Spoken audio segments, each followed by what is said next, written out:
మన ప్రభువును రక్షకుడైన యేసుక్రీస్తు నామంలో ప్రియులందరికీ నా హృదయపూర్వక వందనాలు. మరొకసారి ఈరోజు మన ధ్యానాంశము నిమిత్తము మత్తయి శుభవార్త 5వ అధ్యాయము 21 నుంచి 26 వచనాల వైపు మన బైబిల్ గ్రంథాన్ని తెద్దాం. దయచేసి ప్రతి ఒక్కరు గమనించి తాముకున్న బైబిల్ని దేవుని యొక్క సన్నిధిలో తెరవాలని ప్రభువుని బట్టి తెలియజేస్తున్నాను. దేవుని యొక్క వాక్య భాగాన్ని మనం శ్రద్ధగా ఆలోచన చేసి ప్రభు మనతో ఈ రాత్రికాల సమయంలో ఏం మాట్లాడబోయి ఉన్నాడో దాన్ని బట్టి మన హృదయాలను సరి చేసుకుందాం. మత్తయి శుభవార్త 5వ అధ్యాయము 21 నుంచి 26 వచనాలు మనం ధ్యానం చేసుకుందాం. అందులో 2 వచనాలు మాత్రం 21, 22 వచనాలు మాత్రం చదువుకొని సమయానుకూలంగా ఆ యొక్క సందర్భానికి సంబంధించిన వాక్యాన్ని చదువుకుంటూ మనం ముందుకు వెళ్దాం. నరహత్య చేయవద్దు, నరహత్య చేయువాడు విమర్శనకు లోనగునని పూర్వీకులతో చెప్పిన మాట మీరు విని ఉన్నారు కదా. నేను మీతో చెప్పినదేమనగా, తన సహోదరుని మీద కోపపడు ప్రతివాడు విమర్శకు లోనగును, తన సహోదరుని చూచి వ్యర్థుడా అని చెప్పువాడు మహాసభకు లోనగును, ద్రోహి అని చెప్పువాడు నరకాగ్నికి లోనగును. చాలు, ఇట్టి మాటలు దేవుడు మన విడికిలిలో దీవించి ఆశీర్వదించునుగాక. ఈ వాక్య భాగాన్ని మనం ఆలోచన చేస్తున్నప్పుడు శ్రద్ధగా యేసుక్రీస్తు వారు క్రైస్తవ జీవితంలో తొలిమెట్టు తొలి అడుగులోనికి వెళ్తున్న కొండ మీద దేవుని యొక్క ప్రసంగాన్ని వింటున్న ప్రజలతో యేసుక్రీస్తు వారు కొన్ని బోధలు చేస్తూ ఉన్నప్పుడు ఆయన అనేకమైన బోధలు కొండ మీద ప్రసంగం చేసిన ఆ బోధలలో ఈ బోధ చాలా ప్రాముఖ్యమైనది. ఎందుకని మనం ఆలోచన చేస్తే క్రైస్తవ జీవితానికి నైతిక విలువ లాంటిది ఈ బోధ. యేసుక్రీస్తు వారు పాత నిబంధన నుంచి ఒక మాటను ఏం చేశాడంటే ఇక్కడ కలిపి దానితో కొన్ని మాటలు ఏం చేస్తున్నాడంటే వివరిస్తూ ఉన్నాడు. సాధారణంగా నిర్గమాకాండము మనం ఆలోచన చేస్తూ ఉన్నప్పుడు నిర్గమాకాండము 20వ అధ్యాయాన్ని మనం గమనిస్తే అక్కడ ప్రారంభం నుంచి దేవుడు మోషేతో ఇశ్రాయేలీయులకు చెప్పబడిన ఆజ్ఞలలో కొన్ని ఆజ్ఞలు ఆ అధ్యాయంలో కనపడతాయి. అయితే మనం ఆలోచన చేస్తే అక్కడ కొన్ని ఆజ్ఞలు అక్కడ మనకి కనపడతా ఉన్నాయి. ఆజ్ఞలన్నీ మనకి తెలిసినవే, కానీ యేసుక్రీస్తు వారు ఆ ఆజ్ఞను తీసుకొని ఇక్కడ మొదటి ప్రారంభించుటతోనే నరహత్య చేయవద్దు అని మాట్లాడుతున్నాడు. నరహత్య చేయవద్దు అన్న ఈ మాట ఎక్కడి నుంచి తేబడిందంటే, ఎక్కడి నుంచి కోటెడ్ చేయబడిందంటే, ఇది నిర్గమాకాండం 20వ అధ్యాయంలో నుంచి కోటెడ్ చేయబడింది. ప్రభు అయిన యేసుక్రీస్తు వారు ఆనాటి క్రైస్తవ సమాజంలో నైతికంగా నీతియుక్తముగా క్రైస్తవ జీవితాన్ని నడిపించుకోవాలని యేసుక్రీస్తు వారిని వెంబడిస్తున్న ప్రజలతో యేసుక్రీస్తు వారు అనేకమైన బోధలు చేస్తూ ఉన్నప్పుడు ఈ రాత్రికాల సమయంలో యేసుక్రీస్తు వారు చెప్పిన ఆ బోధలు మన క్రైస్తవ జీవితానికి, మన జీవితానికి ఎంత ప్రాముఖ్యమైన విషయాలో మనం ఆలోచన చేద్దాం. అయితే మనం గమనించినట్లయితే ఇక్కడ యేసుక్రీస్తు వారు అక్కడ కూర్చున్న అనేక మంది ప్రజలతో ఏమని మాట్లాడుతున్నాడంటే నరహత్య చేయవద్దని మాట్లాడుతున్నాడు. అది ఆల్రెడీ మనం నిర్గమాకాండంలో ఈ మాటను మనం గ్రహించగలం. అయితే దాన్ని ఏం చేస్తున్నాడంటే నరహత్య కంటే ముందుగా మనిషికి ఒక వ్యక్తిని చంపాలని అంటే ముందు ఏమి రావాలంటే కోపం రావాలి. దానికి ఉదాహరణ ఏంటని మనం ఆలోచన చేస్తే ఆదిలోనే 2 అన్న తమ్ముళ్ళు మనకు కనపడతారు, కయ్యోను ఏబేలు. కయ్యోను ఏబేలు వీళ్ళ యొక్క సంభాషణ, వీరి యొక్క జీవితం ఎలా ఉంటుందంటే ఇద్దరును బలి అర్పించారు కానీ తమ్ముని యొక్క బలి దేవుడు అర్పించాడు. అందుకే అర్పించే దానికంటే అర్పించే మనసు చాలా ప్రాముఖ్యమైనది. దేవుని సన్నిధిలోకి వస్తున్నారు కానీ అది ప్రాముఖ్యమైనది కాదు, కానీ ఎలాంటి హృదయముతో నువ్వు దేవుని సన్నిధికి వస్తున్నావు అన్నది చాలా ప్రాముఖ్యమైనది. దేవుని యొక్క వాక్యాన్ని వినటానికి శ్రద్ధగా దేవుని సన్నిధికి వస్తున్నావా? నీ హృదయాన్ని సరి చేసుకోవటానికి దేవుని సన్నిధికి వస్తున్నావా? నీతో దేవుడు మాట్లాడిన వాక్యాన్ని బట్టి నీవు సరి చేసుకోవడానికి వస్తున్నావా, లేకపోతే దేవుని యొక్క సన్నిధి క్రమం ప్రకారంగా జరుగుతుందని సాధారణంగా వస్తున్నావా? అలా వస్తే ఏమాత్రం ప్రయోజనం లేదు. కానీ దేవుడు మనతో మాట్లాడుతున్న హృదయాన్ని బట్టి సరి చేసుకోవటానికి, ప్రతిదినము వాక్యం చేత కడగబడటానికి దేవుడి సన్నిధికి వస్తే దేవుడు ఖచ్చితంగా నీ హృదయంలో ఉన్న ప్రతి భారాన్ని బట్టి దేవుడు నీతో మాట్లాడి శుద్ధీకరిస్తాడు. అలాంటి హృదయం నీకుందా? ఏబేలు యొక్క హృదయం ఎలాంటిదంటే దేవునికి ఇవ్వాలి అనే హృదయము, ఆసక్తి కలిగిన మంచి హృదయము కలిగిన వ్యక్తి ఏబేలు. కానీ కయ్యోను ఏం చేస్తున్నాడంటే బలి అర్పించాలి కాబట్టి అర్పిస్తున్నాడు, దేవునికి ఇవ్వాలి కాబట్టి ఇస్తున్నాడు, దేవుడి దగ్గరికి రావాలి కాబట్టి వస్తున్నాడు. లేకపోతే సాధారణంగా తండ్రి తల్లి చెప్పారు కనుక ఇవ్వాలి కాబట్టి ఇస్తున్నాడు. దేవుడు నీవు అలాగ చేసి నువ్వు అలాగ వస్తే దేవుడు ఏమాత్రమును నీ అర్పణని లక్ష్యము చేయడు, నీ ప్రార్థన లక్ష్యం చేయడు, నీ వినే వాక్యాన్ని లక్ష్యం చేయడు. హృదయము సరిగా ఉండాలి. ఎప్పుడు దేవుని సన్నిధికి నీవు సిద్ధపడి వచ్చేటప్పుడు, దేవుని వాక్యాన్ని వినటానికి, విన్నదాన్ని హృదయంలో సరి చేసుకోవటానికి సిద్ధమైన మనసుతో నీవు ఈ రాత్రి దేవుని సన్నిధికి వచ్చావా అన్నది చాలా ప్రాముఖ్యమైనది. చాలా మంది శ్రేష్టమైన దేవుని సన్నిధిని ఈరోజు చాలా మంది కోల్పోయారు. దాన్ని బట్టి దేవుని పట్ల వారికి ఉన్న శ్రద్ధ,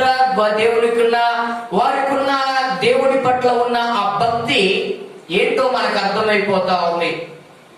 దేవుని కోసం కష్టపడి, దేవుని కోసం పరిచయం చేసి, దేవుని కొరకు ముందుండి దేవునికి హృదయాన్ని అర్పించే ప్రజలుగా మనం ఏం చేయాలంటే ఈనాడు మనము నీవును జీవించాలి. అందుకే యేసుక్రీస్తు వారు ఈ మాటలు మాట్లాడుతూ నేను ఇద్దరు సహోదరుల గురించి జ్ఞాపకం చేశాను. వారి యొక్క సహోదరుల యొక్క సహజీవనం చాలా బాగా ఉంది. ఎప్పుడైతే బలి అర్పించే సమయానికి వచ్చారో ఆ యొక్క అన్నకి ఏమొచ్చిందంటే కోపం వచ్చింది. ఎందుకో తెలుసా? తమ్ముడేమో అర్పిస్తున్నాడు, దేవుడు అంగీకరిస్తున్నాడు, కానీ అన్న నేను అర్పిస్తే దేవుడు అంగీకరించట్లేదు. ఏంటి తేడా అని మనం ఆలోచన చేస్తే హృదయములో ఏముందంటే చాలా భయంకరమైన రహస్యం దాగి ఉంది. హృదయము దేవుని తట్టు లేదు. ఈనాడు క్రైస్తవ జీవితంలో కూడా అందరి హృదయాలు, మీ హృదయాలు దేవుని తట్టు లేక ఎలాగో తిరుగుతా ఉన్నాయి, ఆచారంగా వెళ్ళిపోతా ఉన్నాయి. సరే, దేవుడు ఏం చేశాడంటే ఏబేలు యొక్క అర్పణని ఎప్పుడైతే అంగీకరించాడో వెంటనే ఏమొచ్చిందంటే అన్నలోనికి అసూయ అనేది ప్రారంభించబడింది. అసూయ ఏం చేయబడిందంటే గర్భం దాల్చింది. అసూయ వారి హృదయంలో పెరిగిపోతా ఉంది. అలాగనే అసూయతో పాటు కోపం కూడా వస్తుంది. తమ్ముడిని చూస్తే చాలు ఏమొస్తుందంటే కోపం వస్తుంది. తమ్ముడు నడుస్తుంటే చాలు కోపం వస్తా ఉంది. తమ్ముడు మాట్లాడుతుంటే చాలు కోపం వస్తా ఉంది. తమ్ముడు దేవుని యొక్క అర్పించిన అర్పణను దేవుడు అంగీకరించిన మాట వినగానే కోపం వస్తా ఉంది. తమ్ముడిని చూస్తే కోపం వస్తా ఉంది. ఎవరికన్నా ఆలోచన చేస్తే అన్నకి నేటి క్రైస్తవ జీవితంలో ఎలా ఉందో తెలుసా? ఎవరైనా సరే మనం చూస్తూ ఉన్నప్పుడు మనకి తెలియని వారు, మనకి గిట్టని వారు, అలాగనే ఇతరులను మనం చూసినప్పుడు మనకేం కలుగుతుందంటే కోపం కలుగుతా ఉంది. మీ హృదయాల్లో అనేక మంది మీద కోపం ఉంది. నీ హృదయంలో దేవుణ్ణి అడిగితే దేవుడు చెప్తాడు ఎవరి హృదయంలో కోపం ఉందో. నీకు ఎదుటి వారి మీద కోపం ఉన్న వ్యక్తి నీకు ఎదురైతే వెంటనే నీ హృదయంలో కోపం ప్రారంభించబడుతుంది. అతను నడుస్తున్న కోపం వచ్చింది, అతను నడుస్తూ మాట్లాడుతున్న కోపం వస్తుంది నీ హృదయంలో. అతన్ని చూస్తే, నీ శత్రువుని చూస్తే, అనగా కోపపడుతున్న నీ శత్రువుని చూస్తే నీ కోపం వస్తా ఉంటది. అతడు మంచి మాట్లాడినా కోపం వస్తుంది. ఆయన ఏదైనా పని చేస్తూ నీతో సహకారిగా ఉంటే కోపం వస్తుంది. పరిచర్యలో నీతో కలిసి ఏదైనా చేస్తున్నప్పుడు కోపం వచ్చింది. ఎదుటి వారితో మాట్లాడుతున్నప్పుడు కోపం వచ్చింది. వాళ్ళు ఎదుగుతున్నారనంటే నీకు కోపం వచ్చింది. ఇలాంటి పరిస్థితిలో హృదయాన్ని కోపంతో నింపుకుంటున్నాడు. ఆ కోపము కాస్త ఏమవుతుందంటే నరహత్య చేయడానికి దారి తీస్తుందని యేసుక్రీస్తు వారు మాట్లాడుతున్నాడు. కోపం ఎలా చల్లారింది? ఆ వ్యక్తికి కనపడకపోతే ప్రశాంతంగా ఉంటావు నువ్వు. నీవు కోపపడే వ్యక్తి కనపడకపోతే, నీ ముందు నడవకపోతే నువ్వు ప్రశాంతంగా ఉంటావు. కనుక అతను ఏదో ఒక పూర్వకంగా రోడ్డు మీద కావచ్చు, ఇంటి దగ్గర కావచ్చు, ఏదో ఒక సభలో కావచ్చు, నీకు కనపడుతున్నాడు. కనపడుతుంటే ఏమొస్తుంది? నీ హృదయంలో కోపం వస్తుంది. కోపాన్ని తీర్చుకుంటే సమాజం అడ్డం వస్తుంది. కోపాన్ని తీర్చుకుందామంటే దేవుడి భయం అడ్డం వస్తా ఉంది. అలాగే కోపాన్ని ఏం చేసుకుంటున్నావంటే హృదయంలో దాచుకుంటూ దాచుకుంటూ నీ అంతరంగంలో దాన్ని పెంచుకుంటా ఉన్నావు. కయ్యోను యొక్క పరిస్థితి కూడా ఇలాగనే ఉంది. తమ్ముడి మీద పగ పెంచుకుంటున్నాడు, కోపం పెంచుకుంటున్నాడు. తన రక్త సంబంధి ఏమైపోయాడు తెలుసా? పగవాడిగా మార్చబడ్డాడు. తన తోటి సహోదరుడు, ఒక పేరు పంచుకొని పుట్టిన తోటి సహోదరుడు ఏమైపోయాడు తెలుసా? పగగా మార్చబడిపోయాడు. ఒక కుటుంబంలోనే ఇద్దరు భగస్తులు అయిపోయారు. ఒక కుటుంబంలోనే ఒక అర్పణను దేవుడు అంగీకరించాడు, అంగీకరించలేదని మరొక వ్యక్తి ఒక కుటుంబంలోనే భయంకరంగా నాశనంగా మార్చబడిపోతున్నాడు. అందుకే ఏమవుతుందంటే అన్న తమ్ముడిని చూడంగానే కోపంతో రగిలిపోతా ఉన్నాడు. కోపం పెరిగిపోతా ఉంది. ఈ రోజు నేటి సమాజంలో కుటుంబాల్లో కోపాలు పెరిగిపోతున్నాయి, వ్యక్తిగత జీవితాల్లో కోపాలు పెరిగిపోతున్నాయి, సంఘాల్లో కోపాలు పెరిగిపోతున్నాయి, మనిషిని చూస్తే కోపాలు పెరిగిపోతున్నాయి. హృదయము కోపముతో నిండుకొని దేవుని సన్నిధికి మనం వస్తున్నాం కానీ దేవుడు ఏమాత్రమును మనం చేసిన ప్రార్థన అంగీకరిస్తాడంటే కోపముతో ఉండి అంగీకరించే దేవుడు కాదు. ప్రార్థన చేసిన దేవుడు అంగీకరిస్తాడంటే అంగీకరించడు. నీ హృదయంలో కోపం పెట్టుకొని దేవుడి సన్నిధిలో ఆరాధన చేస్తే దేవుడు అంగీకరిస్తాడంటే ఏమాత్రం అంగీకరించడు. ఏం కావాలి కయ్యోనికనంటే? తమ్ముడు చచ్చిపోతే ఏ అడ్డం నాకున్నదో కోపం చల్లారిపోతా ఉంటది. కోపం ఎలాంటిదనంటే బాగా ఎండిపోయిన గట్టిని మండిస్తే ఎంత రగులుకుంటుందో మనిషి కనపడితే చాలు నీకు వెంటనే ఏమవుతుందో తెలుసా? కోపం పెరిగిపోతా ఉంటది. ఎండిపోయిన గట్టి ఎలాగైతే బాగా కాలిపోతుందో నువ్వు చూస్తే చాలు, అతను నడిస్తే చాలు, హృదయంలో ఏమైపోతుంది? రగిలిపోతా ఉంటావు. ఎప్పుడు వెళ్ళిపోతాడా? వెళ్ళిపోవాలని మాటలు మాట్లాడతావు, వెళ్ళిపోవాలని సైకిల్ చేస్తావు, వెళ్ళిపోవాలని దూరం దూరంగా వెళ్ళిపోతావు. క్రైస్తవ జీవితంలో ఇది ఏమాత్రము నీ జీవితంలో ఉండటానికి తగింది కాదు. కోపంతో దేవుడి దగ్గరకు వస్తే ప్రయోజనం లేదు. ఆయన హింసించారు కానీ ఒక మాట మాట్లాడాల. ఆయన హృదయంలో ఏమాత్రమును కోపం లేదు.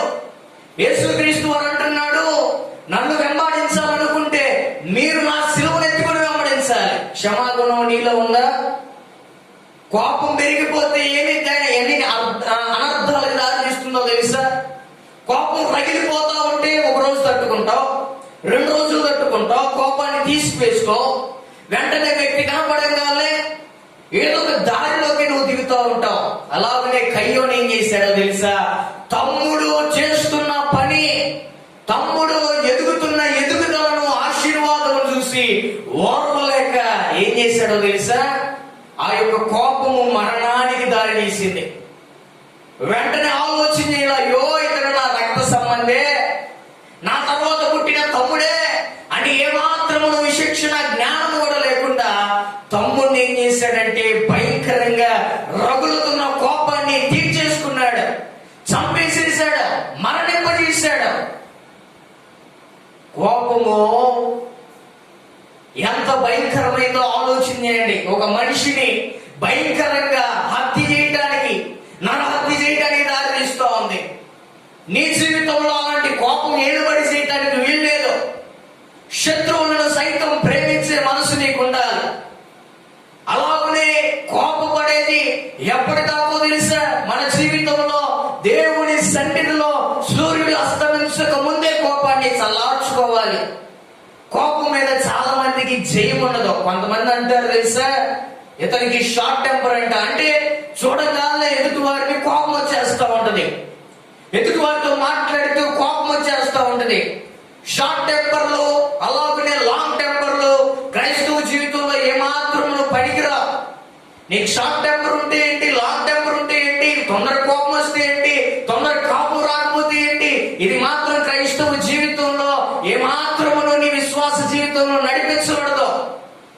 అందుకే ఆత్మీయ ఫలాలు మాత్రమే ఉంటేనే నీ విశ్వాస జీవితం క్రమంగా నడిపించబడుతుంది. ఆలోచించే, ఏ స్థితిలో, ఏ కోపంలో, ఏ ఉగ్రతలో నీవు ఉన్నావో, తోటి సహోదరుని చూస్తే ఎంత కోప పెడుతున్నావో దేవుడు అంటున్నాడు, నీతో మాట్లాడుతున్నాడు. నీ సహోదరుని మీద ఎన్ని రోజుల నుంచి పగబెట్టుకున్నావు, నీ తోటి సహోదరి మీద ఎన్ని రోజుల నుంచి పగబెట్టుకొని పెంచుకుంటూ వస్తున్నావు, దాన్ని ఈ రాత్రికాల సమయంలో తెచ్చివేసుకో. దేవుని సన్నిధిలో ఆ పగను చల్లార్చుకో. దేవుని సన్నిధిలో అడుగు, ప్రభువా ఈ కోపం అనేది నన్ను ఏలుబడి చేస్తుంది, ఈ కోపం నుంచి నన్ను తీసివేయని చెప్పేసి దేవుని సన్నిధిలో ప్రార్థన చేసి దేవుణ్ణి అడగాలి. లేకపోతే అది సొంత వారని చూడదు కోపం, సొంత దాన్నని, లేకపోతే సొంత వారని, బంధువులని, మిత్రులని, లేకపోతే శత్రువులని చూడదు. కోపము ఎలాంటిదో తెలుసా? క్షణ మాత్రములో చాలా అరంధాలను దారి తీసేదిగా ఉంటుంది. అలాంటి కోపము సహోదరి సహోదరుడా మనకు ఉండటానికి వీల్లేదు. నీ జీవితంలో ఏమాత్రము ఏర్పాటు చేయటానికి దానికి అవకాశం ఇవ్వబాకు. ప్రార్థనతో దానికి అడ్డం పెట్టు. అందుకే దేవుడు అంటున్నాడు, మీరు ఏం చేయవద్దు, నరహత్య చేయవద్దు. నరహత్య చేయువాడు విమర్శకు లోనగునని పూర్వీకులతో చెప్పబడిన మాట మీరు విన్నారు కదా. ఇశ్రాయేలీయులతో చెప్పిన మాట 10 ఆజ్ఞల్లో ఒక ఆజ్ఞ అయిన నరహత్య చేయవద్దన్న ఆజ్ఞ మీరు విన్నారు కదా. అయినా మీరెందుకు ఇలాంటి స్వభావంలోనికి వెళ్తున్నారని యేసుక్రీస్తు వారు ఒక మరణాన్ని, అనగా నరహత్య చేయడానికి, దానికి కారకమైన మనిషి జీవితంలో ఈనాడు సమాజంలో ఏడుబడి చేస్తున్న నరహత్యను ప్రేరేపిస్తున్న కోపాన్ని గురించి కొండ మీద ఉన్న వారితో, నీతో నాతో దేవుడు ఈ రాత్రికాల సమయంలో పంచుకుంటున్నాడు. 2వ వచనాన్ని, 22వ వచనాన్ని చదువుకుందాం. నేను మీతో చెప్పినదేమనగా, తన సహోదరుని మీద కోపపడు ప్రతివాడు విమర్శకు లోనగును. చాలు, మనం ఆలోచన చేస్తే మనిషిని నరహత్య చేయడానికి ప్రేరేపించే ప్రధాన ఆయుధము నీ జీవితంలో నీ శత్రువుని మీద, నీ సహోదరుని మీద ఉన్న కోపమే నరహత్యకి దారి తీస్తుంది. కనుక అలాంటి నరహత్య చేసేవాడిని యేసుక్రీస్తు వారు ఏమంటున్నాడో తెలుసా? జాగ్రత్త, ఒక దినాన విమర్శకు లోనవుతావు. ఎవరి మీదైతే నువ్వు పగబెట్టుకున్నావో, ఎవరిని చూస్తే నీకు కోపం వస్తుందో, ఎవరిని చూస్తే నువ్వు ఇంతగా భయంకరంగా ఉగ్రత పాలవుతున్నావో, అలాంటి వారి మీద నీవు పగబెట్టుకుంటే, సహోదరుడని మాట్లాడుతున్నాడు, పొరుగువాడని మాట్లాడట్లేదు ఆ మాటలో. ఎవరు? సహోదరుడు, యువర్ నైబర్, నీ తోటి సహోదరుడు. నేను ఇక్కడ మాట్లాడుతున్న మాట ఏంటో తెలుసా? నువ్వు ఎవరి మీదైతే పగబెట్టుకున్నావో అతడే నీ యొక్క సహోదరి, సహోదరుడు. అతని మీద నువ్వు కోపం పెడితే నువ్వేమవుతావు తెలుసా? విమర్శకు లోనవుతావు. ఈ మాటకి గ్రీకు పదంలో అర్గే అనే పదాన్ని గ్రీకు పదంలో వాడాడు. ఈ పదాన్ని మనం గమనిస్తే దానికి అర్థం ఏంటంటే దీర్ఘకాలము నిలిచి ఉండే పగ, దీర్ఘకాలము నిలిచి ఉండే కోపము. క్రైస్తవ జీవితంలో ఎవరైతే ఇలాంటి మాట సాదృశ్యంగా ఉన్న కోపాన్ని గుర్తుపెట్టుకొని దీర్ఘకాలము వాళ్ళు అలాగనే జీవిత కాలం అంతా గుర్తుపెట్టుకుంటారో, అలాంటి వారికి సూట్ అయ్యే మాట ఈ కోపము.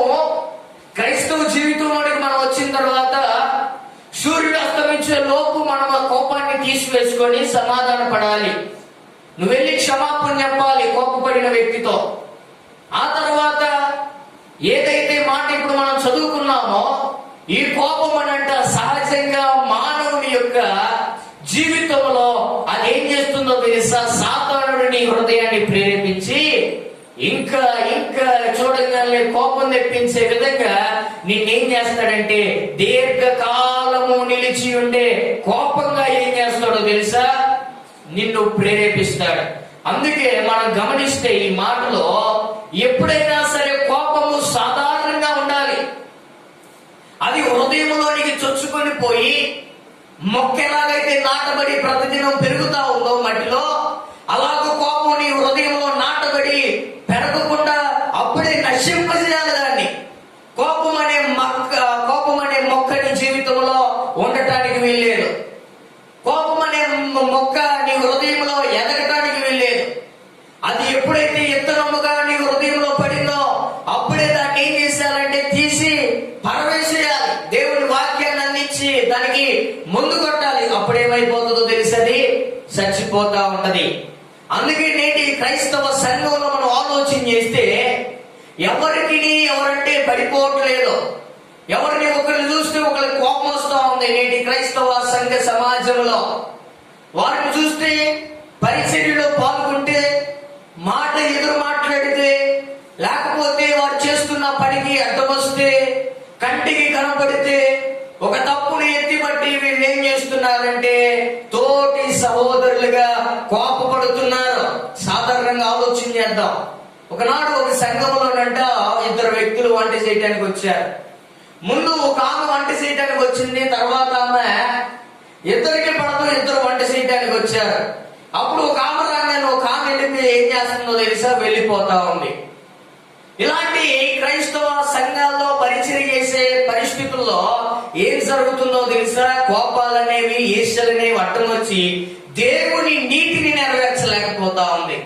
దేవుని కార్యాలను కలిసి జరిగించలేకపోతా ఉంది. అలాంటిది భయంకరమైన కోపంగా మార్చబడుతా ఉంది. అందుకే ప్రసంగిలో భక్తుడు అంటాడు, 7వ అధ్యాయము 9వ వచనంలో, ప్రసంగి గ్రంథము 7వ అధ్యాయము 9వ వచనాన్ని మనం చదువుకుందాం. ఆత్రపడి కోపపడవద్దు, బుద్ధిహీనులు అంతరంద్రములయందు కోపము సుఖ నివాసము చేయును. ఇక్కడ 3 మాటలు మాట్లాడుతున్నాడు ప్రసంగి, జ్ఞాని. చక్కటి మాటలు మనం ఆలోచన చేస్తే, ఆత్రపడి కోపపడవద్దు. ఇది దేనికి సాదృశ్యమో తెలుసా? చాలా మంది వాడతారు షార్ట్ టెంపర్ అంట, తొందరగా కోపపడతారంట. ఒక మాట రంగానే ఓర్చుకునే క్రైస్తవ సమాజం క్రైస్తవ ఈ రోజుల్లో లేదు. ఏంటో తెలుసా, తొందరగా ఆత్రపడి కోపపడవద్దని మాట్లాడుతున్నాడు. నీకు త్వరగా కోపపడే స్వభావం ఉందా? దేవుని సన్నిధికి వచ్చి దేవుని పాదాలు పట్టుకొని త్వరగా కోపపడే స్వభావము నాకుంది ప్రభువా, దాని నుంచి విజయాన్ని నాకు దయచేయండి ప్రార్థన చేయాలి. కోపం అనేది చాలా అర్థాలకు దారితీస్తుందని చెప్పాను. అందుకే జ్ఞానైన భక్తుడు ఇక్కడ ప్రసంగి రాస్తూ ఏమంటున్నాడు తెలుసా, ఆత్రపడి కోపపడవద్దు, జాగ్రత్తగా ఉంచుకో నోటిని, కోపాన్ని అణుచుకో అని మాట్లాడుతున్నాడు. అలాగనే కోపపడేవారు ఎలాంటి వారో తెలుసా? ఏదో జ్ఞానవంతులు అనుకుంటారు, కోపపడితే నా అంత జ్ఞానవంతులు లేడు అనుకుంటారు. కానీ ఇక్కడ చక్కగా మాట్లాడుతున్న దేవుని వాక్యం ఏంటో తెలుసా, బుద్ధిహీనుల అంతరంధ్రములు యందు, ఎక్కడో తెలుసా, కోపము అప్పుడు కాకుండా మాయమైపోయేది కాదు. ఈ కోపం ఎక్కడికి వెళ్ళిపోతుందో తెలుసా, బుద్ధిహీనుల అంతరంధ్రములోనికి వెళ్ళిపోతుంది. అప్పుడు చూస్తే పొళ్ళు కొరుగుతారు, చూస్తే కళ్ళు ఎగరేస్తారు, మాట్లాడితే కోపపడతారు.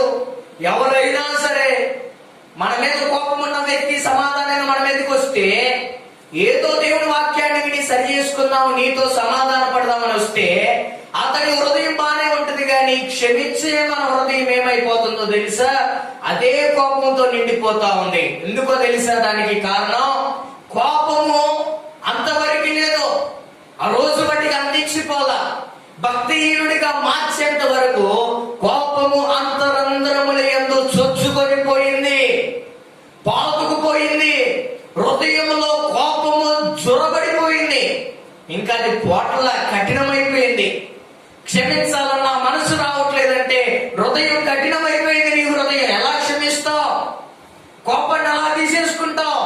అది ఇప్పుడు బండ మారిపోయింది, అది బండలాగా మార్చబడింది. ఇంకా నువ్వు కోపముతో ఉండి నువ్వు ఇంకా క్షమించలేకపోతే, కోపాన్ని తీసుకువెళ్ళకపోతే అది కొండలాగా మారిపోతుంది. దానివల్ల నీ ఆత్మీయ జీవితానికి ప్రయోజనం ఉండదు. ఎక్కడ నివాసం చేస్తుందంట? కోపము అంతరంద్రముల యందు సుఖ నివాసం. సుఖ నివాసం కష్టమైన నివాసం కాదు, సుఖ నివాసం. చాలా చక్కగా మంచి ఏసీ రూమ్ లో ఉన్నట్టుగా, చక్కగా బయట ఎండబడుతున్నప్పుడు లోపల ఏసీ ఉన్నట్టుగా ఏం చేస్తుందంట కోపం? నీ హృదయంలో సుఖ నివాసం చేస్తుంది. దయచేసి ఆలోచన చేయండి.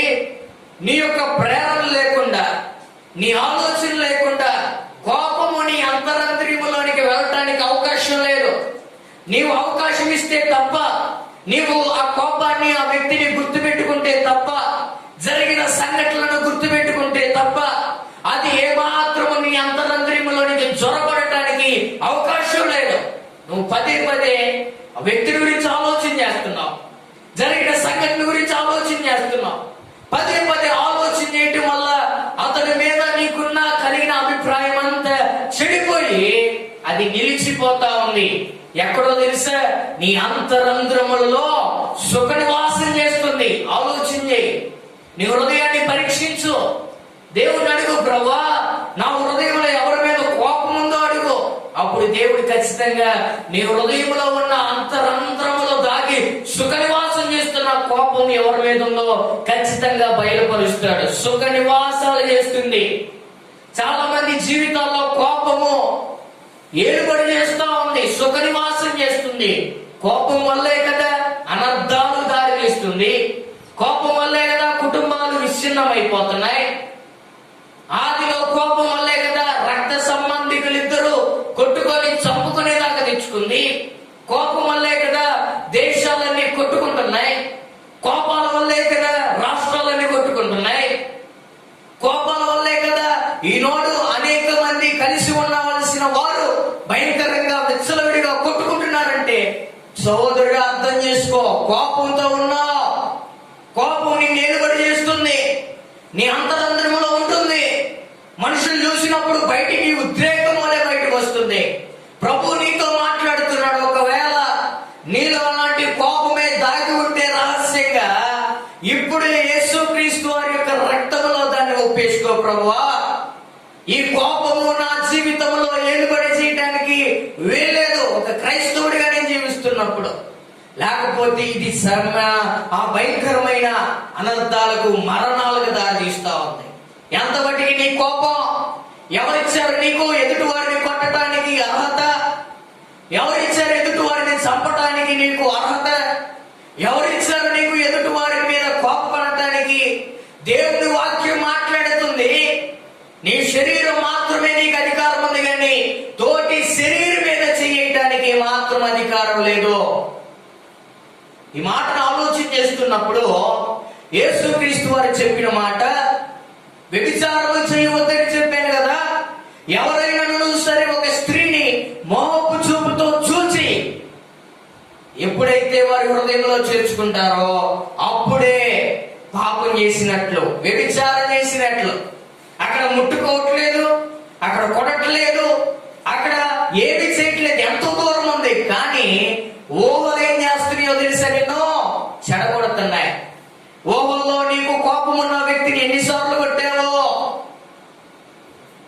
నీ హృదయంలో కోపం ఉన్న వ్యక్తిని ఎన్నిసార్లు నాశనం అయిపోవాలనుకున్నావో, ఎన్నిసార్లు నీ యొక్క ఊహాగానంలో వారిని ఎన్నిసార్లు తిట్టావో, ఇవన్నీ జ్ఞాపకం చేసుకోవట్లేదా దేవుని సన్నిధిలో మనం ఉన్నప్పుడు? అందుకే నీకు ఎవరిచ్చారు అధికారం ఎదుటి వారిని నీ ఊహల్లోకి తెచ్చుకొని వారిని భయంకరంగా హింసించడానికి? ఒక క్రైస్తవుడిగా యేసుక్రీస్తు వారు అధికారం ఇవ్వలేదు. దేవుడు ఎక్కడ మాట్లాడలేదు తోటి వారి మీద అధికారం ఇచ్చినట్లు. నీ హృదయాన్ని సరి చేసుకోమని దేవుని వాక్యం మాట్లాడుతుంది. వ్యక్తిగత జీవితాన్ని సరి చేసుకోమని మాట్లాడుతుంది. నీవు దేవుడు పెట్టిన నియమాన్ని దాటుకుంటూ ఎదుటి వారి మీద కోపడుతున్నావంటే నీ జీవితంలో దేవుని ఆజ్ఞకు మీరేమని నీ వాళ్ళకి ఆలోచన చేయాలి. అందుకే ఒకసారి ఆలోచన చేయ నీ హృదయాన్ని గురించి. కొరింథీయులకు రాసిన మొదటి పత్రికను మనం ఆలోచన చేస్తే, అపోస్తలుడైన పౌలు భక్తుడు కూడా సంఘముతో మాట్లాడుతున్న మాటను ఈ దినము మనం ధ్యానం చేసుకుంటున్నాం. మొదటి కొరింథీయులకు రాసిన పత్రిక అపోస్తలుడైన పౌలు కొరింథీయులకు రాసిన మొదటి పత్రిక 13వ అధ్యాయము 5వ వచనాన్ని మనం చదువుకుందాం. అమర్యాదగా నడవద్దు,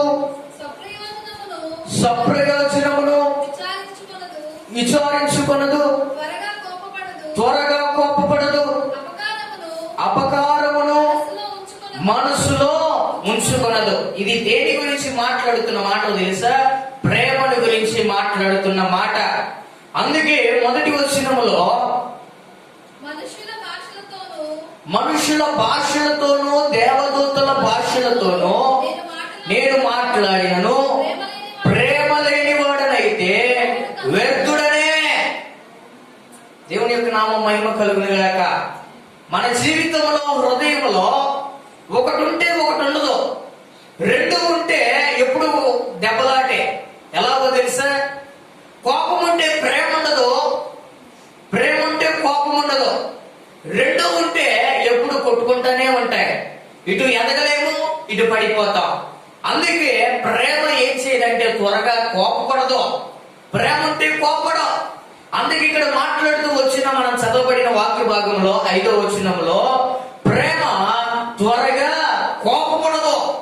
నీలో ప్రేమ ఉంటే, దేవుడి ప్రేమ ఉంటే, దేవుడు నీకు చూపించిన ప్రేమ ఉంటే, you should not be anger very quickly. నీవు త్వరగా నీవు కోపపడడానికి అవకాశం ఉండదు. అందుకే ప్రేమ అపకారమును మనసులో ఉంచుకొనదు. ఈ మాట వ్యతిరేకము. దేనికి? ఉపకారానికి వ్యతిరేకమైన పదము అపకారము. తోటి వారు నీకు అపకారం చేస్తే ప్రేమ ఏం చేస్తుందో తెలుసా? లేదు. ఆ వ్యక్తి తెలియక నా జీవితంలో ఇలాగ మాట్లాడాడు. ఈ అపకారాన్ని ప్రేమ ఉంటే హృదయంలో ఉంచుకోదు, మనసులో ఉంచుకోదు. అందుకే అపోస్తలుడైన పౌలు కొరింథీయులకు రాస్తున్న మొదటి పత్రికలో మాట్లాడుతూ, నీవు నిజముగా ప్రేమ కలిగిన వ్యక్తివైతే నీలో ఏమాత్రము ఏముండదో తెలుసా? త్వరగా కోపపడవు. ఈ కోపం నీ హృదయంలో ఉందంటే, త్వరగా కోపడుతున్నావంటే నీ హృదయంలో ప్రేమ లేదు. అలాగే అపకారము మనసులో ఉంచుకోదు.